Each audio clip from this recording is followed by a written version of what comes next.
Vice President Sara Duterte says President Ferdinand Marcos Jr.'s State of the Nation address is, quote, a waste of time.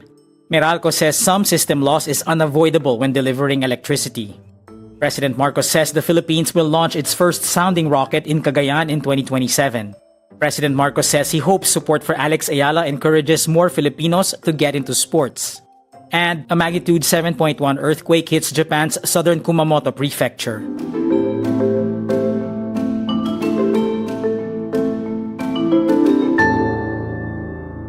Vice President Sara Duterte says she didn't watch President Ferdinand Marcos Jr.'s State of the Nation address. Hindi ako nanood ng SONA like last year. And wala akong planong basahin ang nilalaman ng SONA o kahit man lang summary dahil I truly believe it is a waste of time of the Filipino people. Duterte also says she had asked Marcos for two things when she agreed to be his running mate in 2022, but they were not fulfilled. She did not say what these were, but weeks before the official start of the 2022 campaign, Marcos said that Duterte wanted to be defense chief.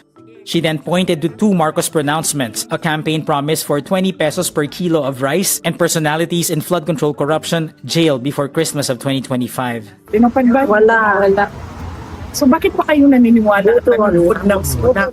Meantime, Marcos did not mention anything about Duterte's impeachment trial during his SONA. This drew mixed reactions from the prosecution team. We expected that it would be mentioned. So yes, we're disappointed na hindi siya nabanggit.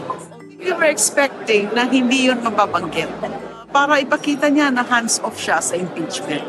So sana meron siya at least man lang ganon, kahit isang sentence lang or two sentences. Manila Electric Company or Meralco says some system loss is unavoidable when delivering electricity. This in response to President Ferdinand Marcos Jr.'s call for the removal of the charge from consumers' power bills during the President's fifth State of the Nation address. Meralco says it respects the President's policy direction but stresses that a certain level of technical loss is inherent in operating an electric distribution system. System loss refers to the difference between the electricity entering a distribution network and the amount eventually recorded and billed to customers. Overall, system loss charges account for about 5% of an average Meralco electricity bill. Hindi naman kasalanan ng consumer kung bakit nagkaroon ng systems loss. Kaya hindi naman tama na kailangan sila pa ang pagbabayarin dito. He called on lawmakers to immediately amend the Electric Power Industry Reform Act, or EPIRA, to prohibit passing system loss charges and the corresponding value-added tax on to consumers.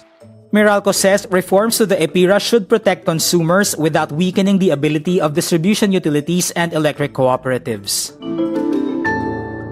President Ferdinand Marcos Jr. announces during his 2026 State of the Nation address, the Philippines will launch its first sounding rocket in Cagayan in 2027. This paves the way for future space launch activities and the spaceport in Cagayan. A sounding rocket launch test is slated for next year. Yes, we are going to launch a rocket into space. This we will do in partnership with a South Korean aerospace company. Marcos describes Cagayan as both geographically and economically primed to serve as our gateway to space and host the country's first spaceport. The Philippine Space Agency says the 2027 launch will be a demonstration flight of a liquid-fueled rocket that carries a 2-kilogram payload and is set to reach an altitude of at least 5 kilometers.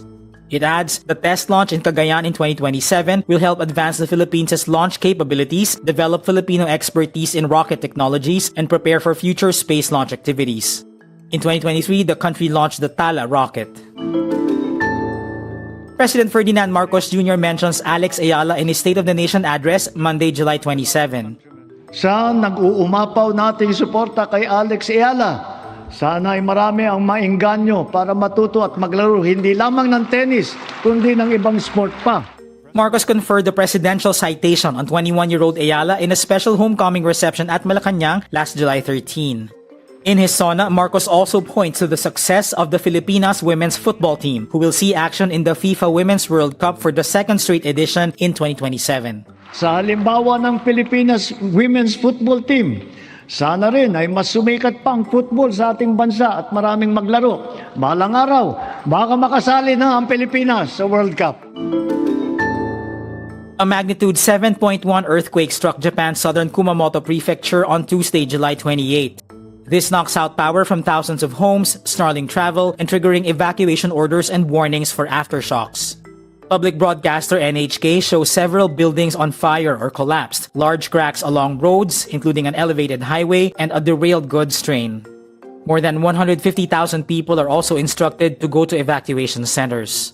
Japanese Prime Minister Sanai Takaichi says the extent of casualties and property damage is being assessed.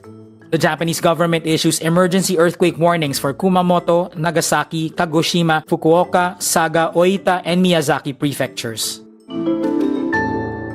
And that's today's wrap. I'm JC Gotinga. Thank you for watching. Click the link below for the full story. For more updates, download the wRap.